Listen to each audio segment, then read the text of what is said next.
জানবো কাদেরকে যাকাত দেওয়া যাবে না। এতক্ষণ তো জানলাম কোথায় কোথায় দেওয়া যাবে। এবার শুনবো কাদের দেওয়া যাবে না। 1 নম্বর, হাশিমি খানদানের কাউকে দেওয়া যাবে না। বানু হাশিম মানে রাসূলুল্লাহ সাল্লাল্লাহু আলাইহি ওয়াসাল্লামের বংশধর। আমাদের একটা বংশ আছে না, কেউ মুন্সি বংশ, কেউ চৌধুরী বংশ, কেউ ওই বংশ। রাসূল সাল্লাল্লাহু আলাইহি ওয়াসাল্লামের বংশের নাম কি?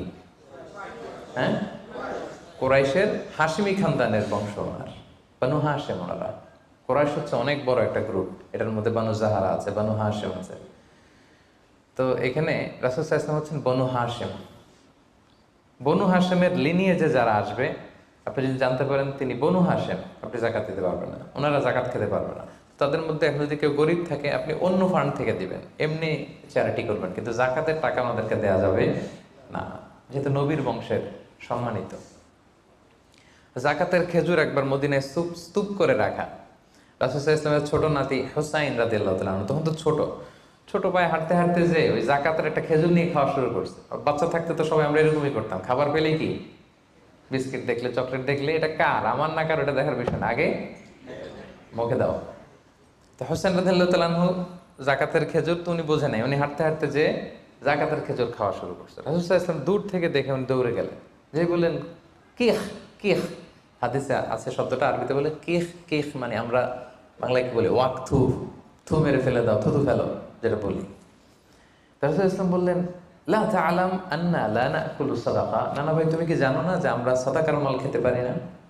নাতিকে শিক্ষা দিচ্ছে, এডুকেট করছে যে হুসাইন, তুমি কি জানো না যে আমরা সাদাকার মাল খেতে পারি না, আমরা তো বানু হাশিম। এবং রাসূল সাল্লাল্লাহু আলাইহি ওয়াসাল্লাম জোর করে ওই খেজুরটা বের করে দিলেন মুখ থেকে।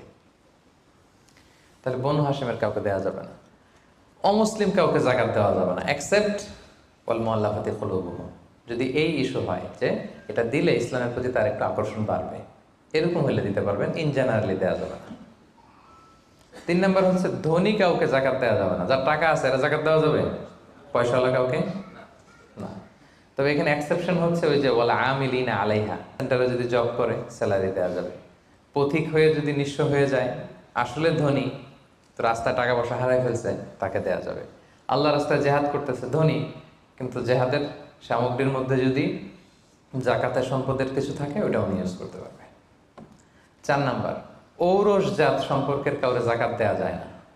হ্যাঁ, আপনার বাবা, আপনার মা, আপনার নানা নানি, দাদা দাদি, যত উপরে যাক, এদেরকে আপনি জাকাত দিতে পারবেন না।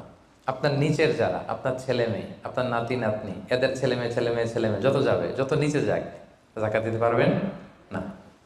গেল। 5 নাম্বার হচ্ছে স্বামী তার স্ত্রীকে জাকাত দিতে পারবে না। কেন? কারণ স্ত্রীর ভরণ পোষণ দেয়া স্বামীর জন্য কি ফরজ বা ওয়াজিব। তা আপনার তো তার ভরণ পোষণ দিতে হবে, জাকাত দেবেন কিভাবে? স্ত্রী দিতে পারবে হাজবেন্ডকে। ইন এনি কেস, আসলে হাজবেন্ড ওয়াইফের মধ্যে জাকাত দেওয়ানোর সম্পর্ক নাকি? তো ভালোবাসার সম্পর্ক, স্বামী স্ত্রীর মধ্যে তো ভালোবাসার সম্পর্ক। তো ইন এনি কেস ইসলাম বলে যে প্রত্যেকে কিন্তু ইন্ডিভিজুয়াল। একটা জিনিস খেয়াল রাখবেন, আপনি আর ভাবির জাকাত কিন্তু একসাথে হবে না, বুঝতে পারছেন? ভাবির জাকাত ভাবি দিবে, আপনার জাকাত আপনি দিবেন। ইসলামে প্রত্যেককে আলাদা ইন্ডিভিজুয়াল হিসেবে আল্লাহর কাছে দাঁড়াইতে হবে। নামাজের হিসাব যেমনি আমার আলাদা, আমার বউয়ের আলাদা, জাকাতেরটাও আমার আলাদা, আমার স্ত্রীর আলাদা। অনুরূপভাবে যাদের ভরণ পোষণের দায়িত্ব আপনার কাঁধের উপর, তাদেরকে আপনি জাকাত দিতে পারবেন না, কারণ এটা আপনার দায়িত্ব।